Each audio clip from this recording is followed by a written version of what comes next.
Hello there, welcome to the Football Bloc. My name is Brandon, and today we're going to look back at my predictions for the group stage of Euro 2024 and see how I did. So if that sounds interesting, let's hop right into it. One step beyond.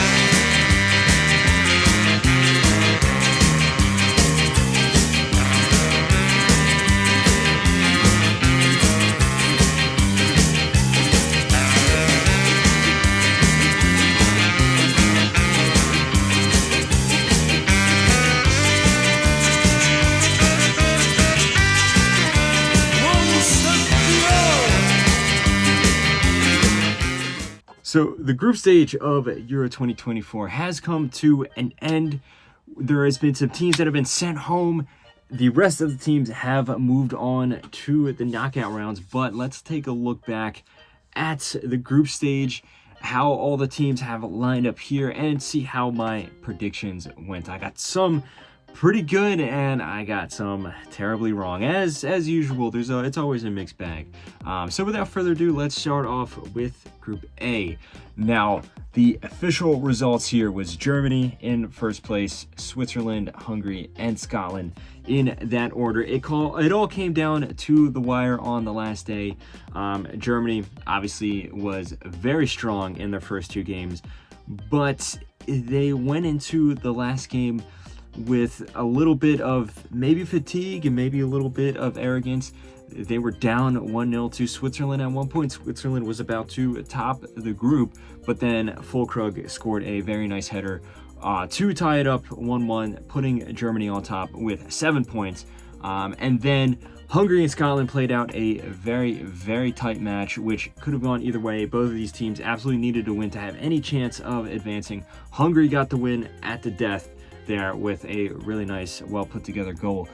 But Hungary was not one of the third place teams to make it to the knockout round, and that is mostly due to their massive negative goal difference that they have there. Now, as for my predictions, I correctly got Germany to top the group. I thought that they were going to play really well in the group stage. I also thought that they're going to win the whole thing. Remains to be seen, of course, but I got that one right. Now, the rest of the group, I flip-flopped the second and third place. I thought Hungary were going to be so much better than they ended up being. I admittedly was on the Hungarian hype train. They were so good at the Nations League in 2022, building upon their great performance, their admirable performance at Euro 2020.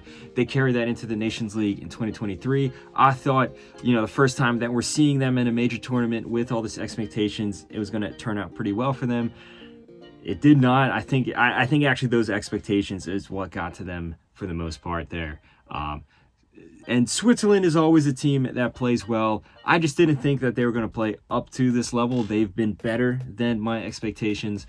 Scotland, on the other hand, was pretty poor in the opening match. They were able to claw back some dignity, I guess you could say, in the next two, but still was overall disappointing performance from Scotland, which, overall I did foresee.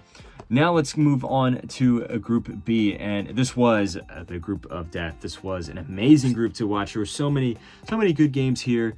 Spain ended up topping the group with their last match there, beating Albania 1-0.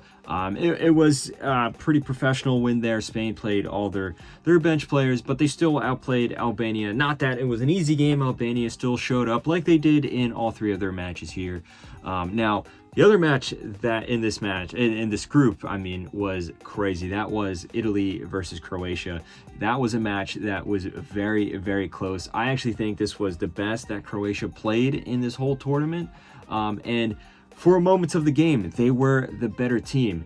They had some close chances. They didn't have a whole lot of chances in the first half. Second half started, and they were really knocking on the door. Modric scored after missing a penalty, and then the rebound pinged around. It was crossed back in, and then he scored off of that chance there, becoming the oldest goal scorer in Euro history. I thought Croatia was then playing really well.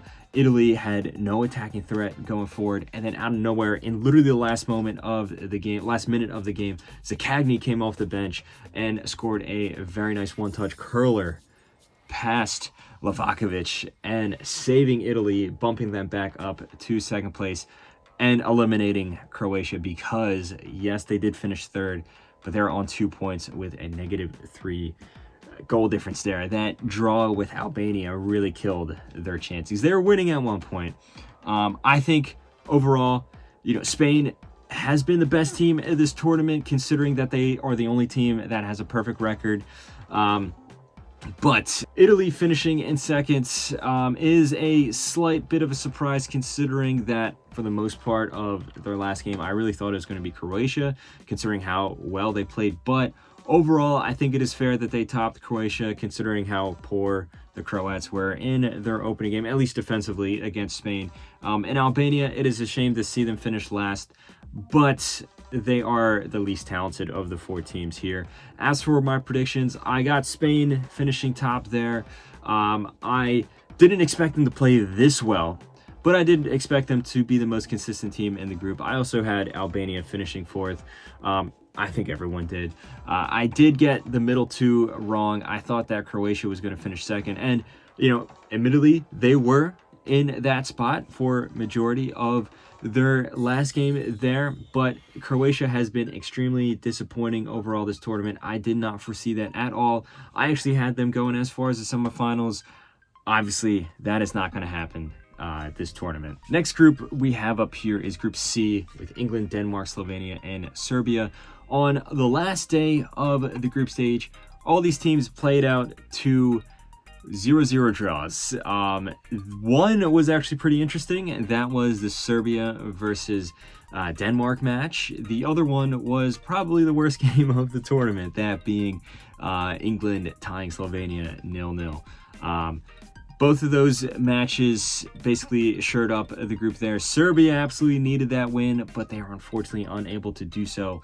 I think there's a lot of issues with the Serbian team. They have such a talented squad, but how many times have we seen this before, where Serbia gets to a major tournament, people talk a lot about them because they have a talented squad, and then it just kind of falls apart.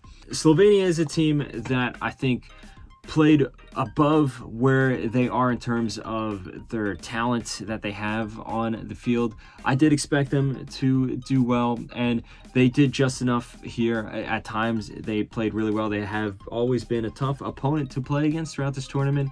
Denmark is a team that I think is still a very strong team, but nowhere near as strong as they were 3 years ago, but they did just enough overall. And then England, on paper, one of the best teams in the tournament, one of the most exciting teams on the tournament when you look at how many talented wingers and midfielders and strikers that they have. But just the way that Southgate plays with this team does not benefit any attacking output.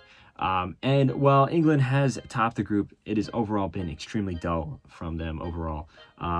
My predictions were slightly wrong. I did have England top in the group, as did most people, I'm assuming, but I actually had Serbia finishing 2nd. Ultimately, that is not what occurred. I thought this was going to be the time that Serbia finally breaks that duck and performs well at a major tournament. Fortunately, I got that one wrong there. Now let's move on to Group D. This was basically the second group of death, with Austria, France, Netherlands, and Poland. I thought that on the last day, we saw some of the most exciting games that we've seen in this Euros.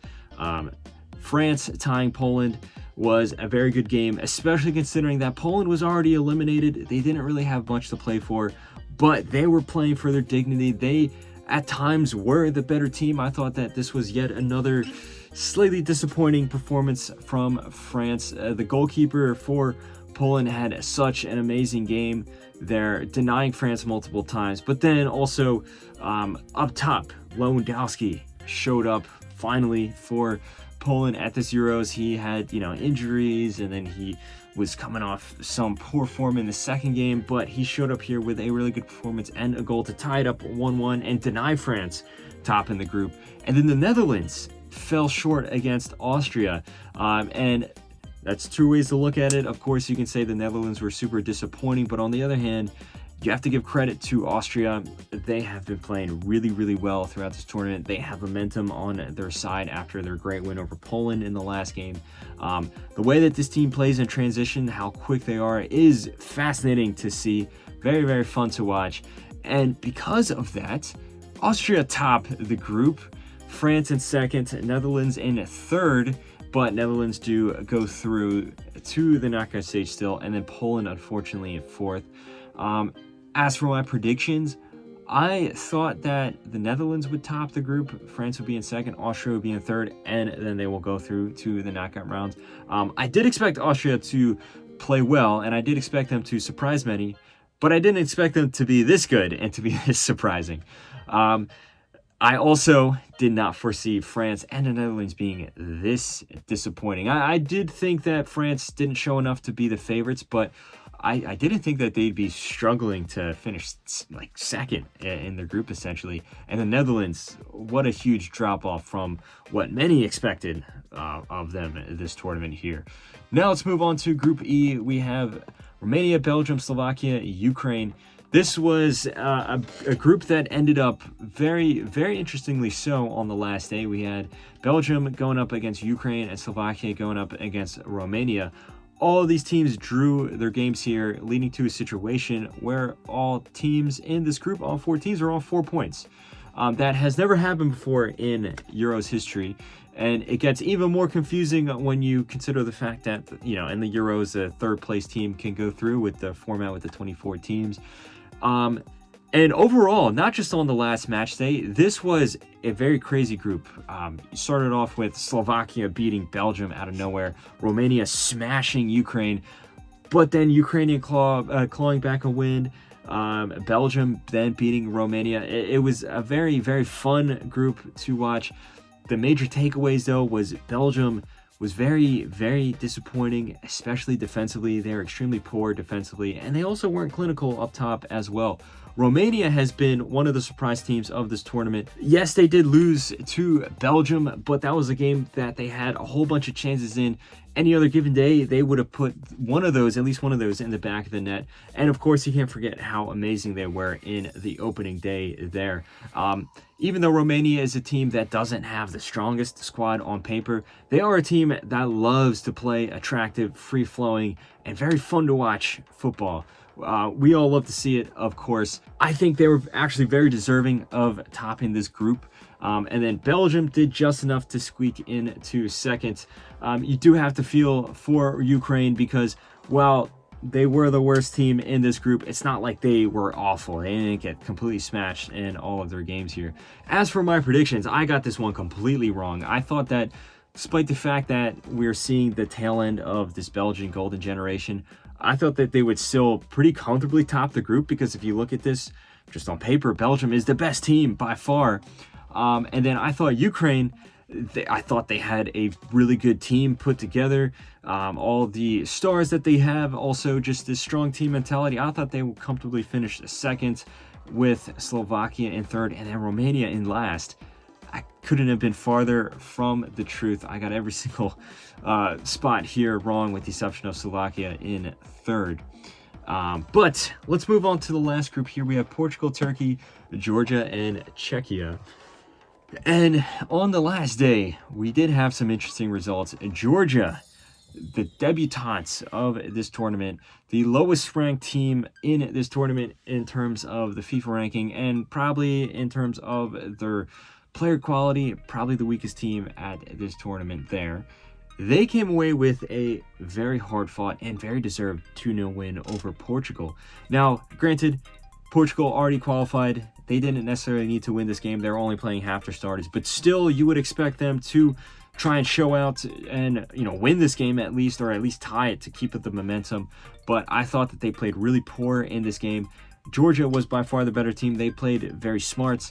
They were very quick on the counter, and then they restricted Portugal to very, very few chances. And Portugal looked lost up top, which is very troubling to say, considering how talented their attacking midfield is and how many good wingers they have and strikers and other players in that position. Now, the Turkey versus Czech Republic game was a game that was super back and forth. It was tensions were flying. Red cards, yellow cards, tons of yellow cards in particular there, but Turkey did just enough to come out on top. And with those results, we have Portugal top in the group, Turkey going in second, Georgia in third, and then Czech Republic in fourth. As for my predictions, I correctly predicted Portugal to top the group. However, I did say that Georgia was going to surprise many and finish in second. They did surprise many, and they did make it through the knockout round, but they didn't finish in second. That was actually Turkey there. I completely underestimated Turkey this tournament. I thought that they were going to finish dead last in this group. I thought they were, going to play some terrible football because recently this team, they just don't work together despite having so much talented individuals in the team. And while at times they look like that, for example, the game against Portugal, but at other times, everything clicked, like the second half against Georgia or the second half against the Czech Republic. This team has showed that at certain moments they can come out on top, and I did not foresee that there. So overall, as for my predictions, I think I did decently well. I called out some big ones. I did call Georgia getting through to the knockout stage, as well as Austria doing well. But I also had some pretty poor predictions here. Obviously, the whole Romania, Belgium, Slovakia, Ukraine group, and a few others here. Turkey, I completely missed how good Turkey was going to be. I overestimated Serbia and Croatia. But you can't win them all. If you did predictions yourself, let me know how you did in the comments below. Let me know what you think of the last group match in all these groups here. I thought there were some bangers, and of course, there were some boring ones as well. Type all your thoughts in the comment section below. Don't forget to like and subscribe. Share this video with a friend. My name is Brandon. This has been the Football Block, and I hope you guys have a nice rest of your night. One step beyond.